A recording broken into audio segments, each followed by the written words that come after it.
Captain Elias Kane stood at the edge of the burned-out ridge, watching the Varelian delegation set up their shining banners near the old ruins. The air smelled of dust and smoke. The war had ended only weeks ago, but the ground still carried the memory of fire. He had been sent here with his small human unit as security observers. That meant, don't interfere unless someone asks you directly. It was the kind of order that made Elias grind his teeth. He had fought too long to stand still while trouble brewed. Below, Princess Solari of the Varelian Empire stepped from her silver craft. Her ceremonial armor gleamed like liquid starlight.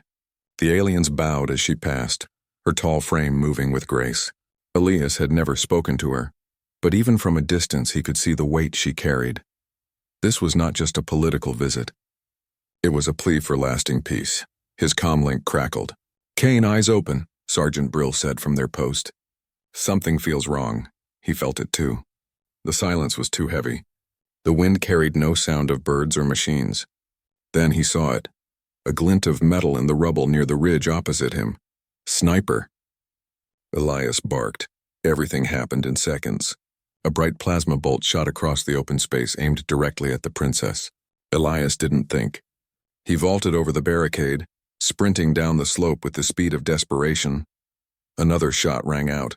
Elias dropped to one knee, aimed his pulse rifle and returned fire. His first shot forced the hidden assassin to move. The princess froze, her guards shouting for her to take cover. But there were too many attackers. 4, maybe 5, emerging from the shadows with plasma rifles. Elias didn't stop running. His boots pounded the broken ground as another shot burned past his shoulder. He threw himself in front of Princess Solari just as one of the attackers fired again. The blast struck his armored vest, knocking the breath out of him. "Get her back," he shouted to the Varelian guards, but he didn't wait to see if they listened. Pain burned through his chest, but he kept firing. One assassin fell. Another charged with a blade that glowed hot. Elias caught the strike on his forearm guard, twisted, and sent the attacker crashing into the dirt. Princess Solari's eyes widened as she watched this strange human fight like a storm. The last 2 assassins retreated toward the ruins, but Elias wasn't about to let them escape. Gritting his teeth, he pushed forward, leaping onto the broken stones. He dropped one with a clean shot to the leg and tackled the other before he could vanish. When it was over, Elias was breathing hard, his armor scorched, his chest aching from the earlier hit. The princess approached slowly, her guards finally forming a circle around her. You saved my life," Solari said, her voice calm but full of surprise. Elias wiped dust from his visor and stood straight. "Just doing what any soldier would do, princess." One of the Varelian officers stepped forward, frowning. "You disobeyed orders. You had no permission to leave your post." Elias almost snapped back but stopped himself. "Would you rather I let her die?" The officer said nothing. Princess Solari looked at Elias with a curious expression. She was tall and proud, but her eyes held a spark of gratitude. "I will speak of this," she said softly. "You have done something no Varelian could ignore." Before Elias could reply, more ships landed, bringing royal security forces. They took the wounded assassin into custody and began questioning the survivors. The area filled with soldiers and officials, all buzzing with anger and fear. Hours later, Elias sat on a medical cot as a medic patched his burns. His unit had been ordered to stay put until higher command decided what to do with them. "Nice work, Captain," Sergeant Brill said, sitting across from him. "You just made yourself famous. Or infamous. Hard to tell with these aliens." Elias gave a tired laugh. "I don't care about famous. I care that she's still breathing." Before Brill could answer, a pair of royal guards entered the tent. Their armor was marked with the seal of the Queen herself. "Captain Elias Kane," one of them said in a deep voice. "You are to come with us immediately. The Queen of Varelia summons you." Elias blinked. "The Queen? Why?" "She wishes to see the man who stood between death and her daughter." The guard replied. "You will come now." Brill gave Elias a low whistle. "Well, Captain, looks like you're in deep now." Elias stood, his ribs still sore, and followed the guards into the waiting shuttle. He looked back once at the battlefield, still scattered with dust and smoke. Whatever happened next, he knew one thing for sure. His life had just changed forever. The shuttle lifted into the night sky, carrying him toward the shining royal capital, and toward a queen whose intentions were still a mystery. The shuttle touched down on the royal landing platform just as the first light of dawn painted the alien sky. Captain Elias Kane stepped out, his boots echoing on polished metal. The capital city of Virelia stretched out before him, tall crystal towers that seemed to hum with energy, glowing bridges connecting them like webs of light. He had seen alien cities before, but nothing like this. This place felt alive, almost watching him. The royal guards led him through a series of gates, each guarded by armored soldiers who stared at him with unreadable expressions. Elias stayed calm, but every step made him feel more out of place. Finally, they reached the grand hall. The ceiling arched high above, lined with banners of silver and blue. The floor was smooth stone, polished until it reflected like a mirror. At the far end stood the Queen of Virelia herself. Queen Ilthara was tall, her presence commanding even without speaking. Her ceremonial robes shimmered like starlight, and her crown was a simple band of living crystal that pulsed faintly. Her golden eyes were sharp and unreadable as they settled on Elias. "Human," the Queen said, her voice carrying across the hall. "You stood between death and my daughter." Elias bowed stiffly. "I did what I had to do, Your Majesty." The Queen stepped closer, her footsteps quiet but heavy with authority. "You disobeyed your own orders. You crossed a battlefield for someone not of your kind. Why?" Elias met her gaze. "Because it was right. Because no one else was close enough to stop it." For a moment, the hall was silent. Then, to his surprise, the Queen's expression softened just slightly. "You are a rare thing, human," she said. "Virelians respect courage, but you risked more than courage. You risked death for our bloodline." Princess Solari entered the hall then, dressed in a white ceremonial robe. She gave Elias a small, grateful smile.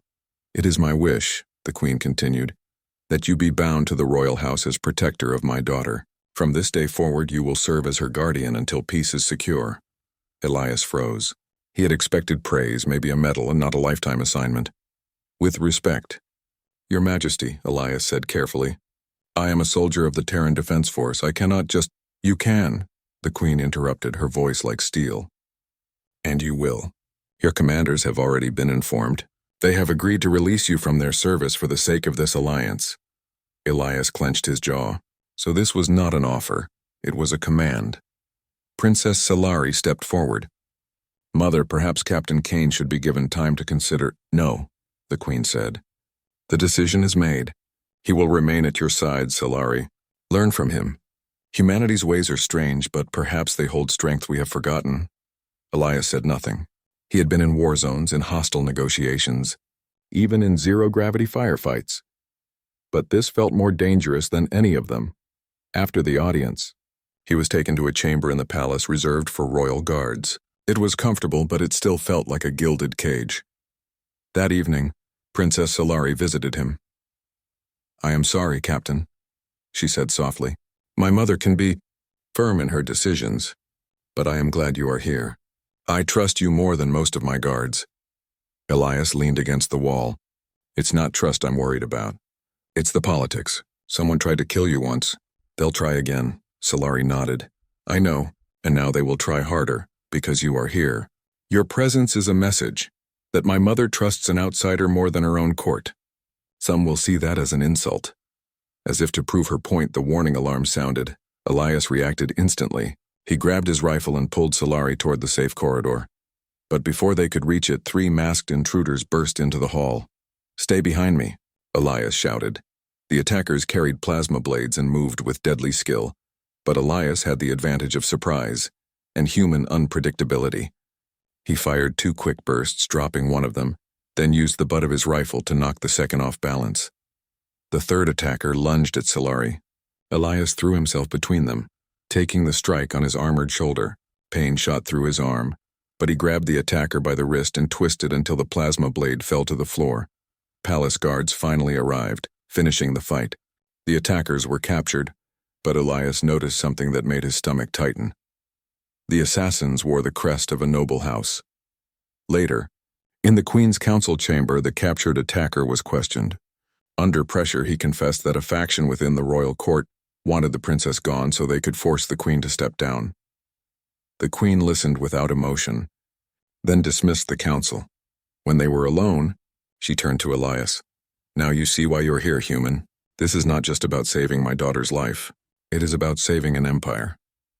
Elias looked at her for a long moment.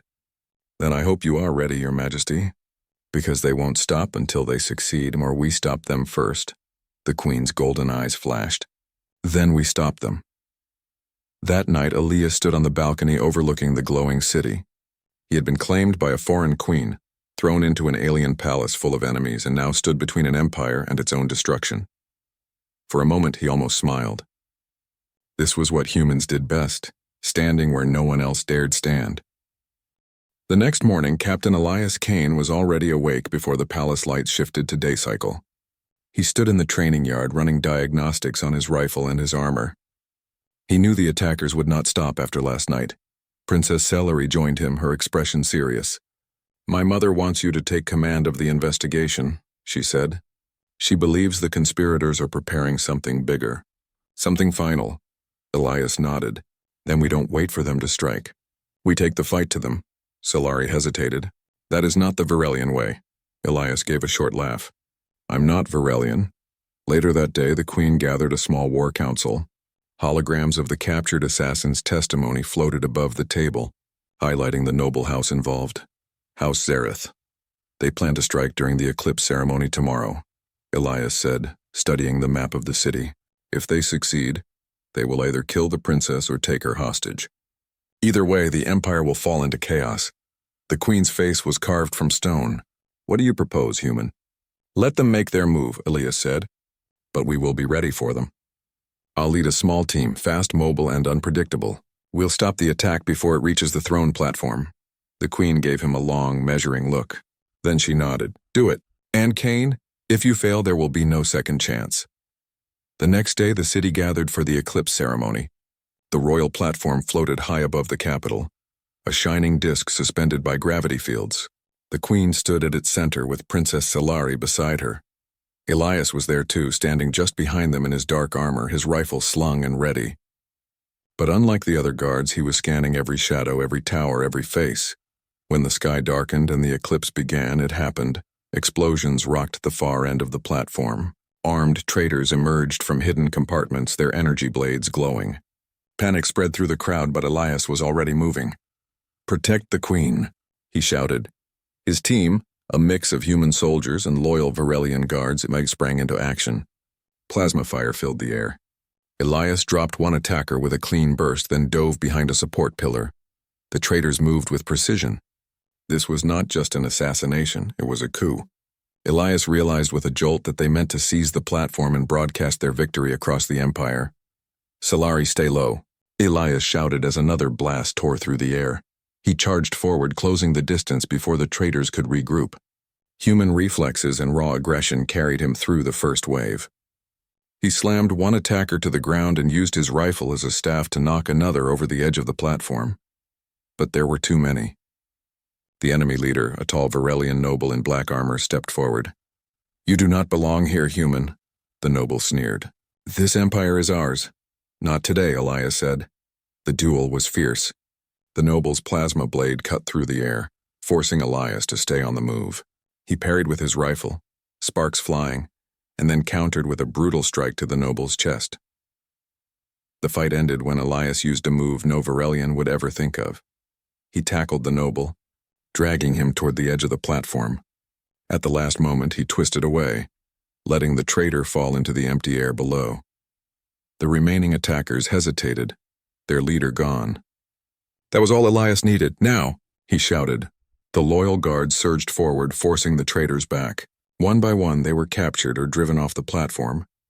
The coup was broken. When the battle was over, the eclipse ended and sunlight returned to the city. The Queen stepped forward, her face calm but her voice carrying pride. Today, the empire stands because of one man who refused to let it fall, she said. Elias stood quietly, smoke still rising from his armor. Kneel. Captain Kane, the Queen commanded. Elias hesitated, then knelt on one knee.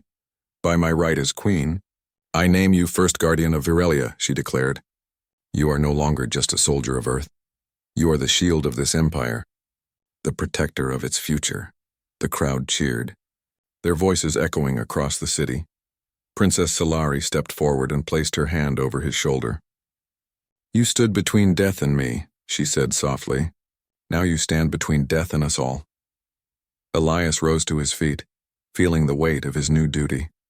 He was far from home, but somehow he knew this was where he was meant to be. That night, as he stood on the palace balcony overlooking the glowing city, Elias let out a slow breath. He had come to this world as just another soldier, a human outsider. Now he was something more, a bridge between two worlds, a guardian of a queen and a princess, and a reminder that sometimes humanity's greatest weapon was not its technology, but its will to stand where no one else dared stand. And as the stars shone above, Elias Kane was ready for whatever came next.